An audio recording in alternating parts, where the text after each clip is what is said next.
বাবারাও ভীমরাও আম্বেদকর যে আছে, doctor B.R.. Ambedkar, doctorate উপাধি পাওয়া আছে।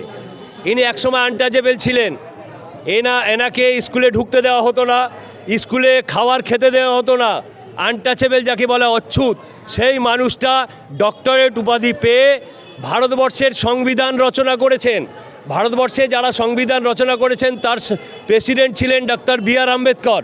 1950 সালে যে সংবিধান রচনা হয়, যার জন্য আজকে আপনি বলুন যে এখানকার মালা রায় বলুন, আর কেন্দ্রের ওই গুজরাটের অমিত শাহ বলুন, আর নরেন্দ্র মোদী বলুন, যারা এমপি হয়েছে, সব হচ্ছে ডাক্তার বি.আর. আম্বেদকরের সংবিধান রচনা করার ফলে।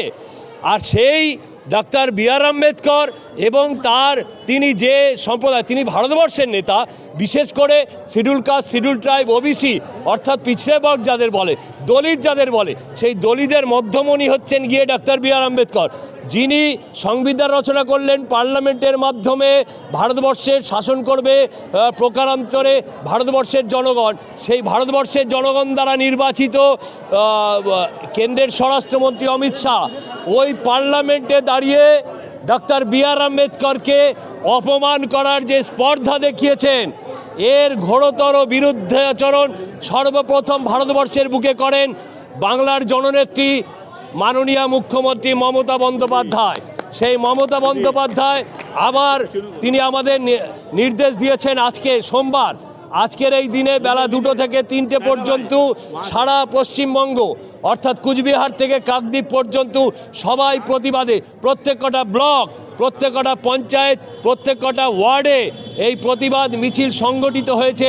আমরাও আমাদের প্রিয় নেতা, আমাদের পরম প্রিয় পৌর প্রতিনিধি মাননীয় ফয়াজ আহমেদ খান এবং পশ্চিমবাংলার জনদরদি একজন বিধায়ক এবং মন্ত্রী মাননীয় জাভেদ আহমেদ খানের নির্দেশে আমরা প্রায় কয়েক হাজার নারী পুরুষ সবাই আজকের এই বিক্ষোভ মিছিলে সামিল হয়েছি। আমাদের একটাই দাবি, আজ সারা ভারতবর্ষের বুকে একটাই দাবি, যার জন্য কানাইয়ের মা তাকে আমি চিনলাম না, যার জন্য গদিতে বসলাম, যার জন্য পার্লামেন্টে বসলাম, যার জন্য আমার নামের পাশে এমপি, যার জন্য আমার নামের পাশে স্বরাষ্ট্রমন্ত্রী, সেই ডাক্তার বি.আর. আম্বেদকরকে যিনি অপমান করেছেন তাকে ক্ষমা চাইতে হবে, নাহলে পদত্যাগ করবার দাবিতে সোচ্চার হবে ভারতবর্ষের 135 কোটি ভারতবাসী।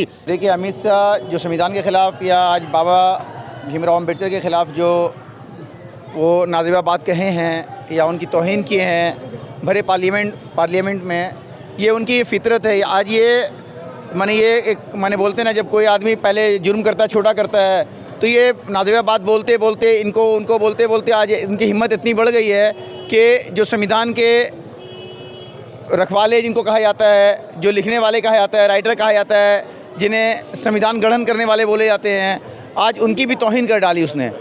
आपको सोचना चाहिए कहाँ भीमराव अम्बेडकर जी का मर्तबा और कहाँ एक ये तड़ीपार अमित शाह।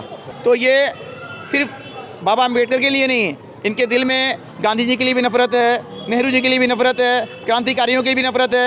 इनके दिल में अगर मोहब्बत है तो सिर्फ सावरकर और अंग्रेज़ के जो दलाल थे और हिंदुस्तान के जो गद्दार थे, क्रांतिकारियों के जो दुश्मन थे, उन लोगों के लिए मोहब्बत है।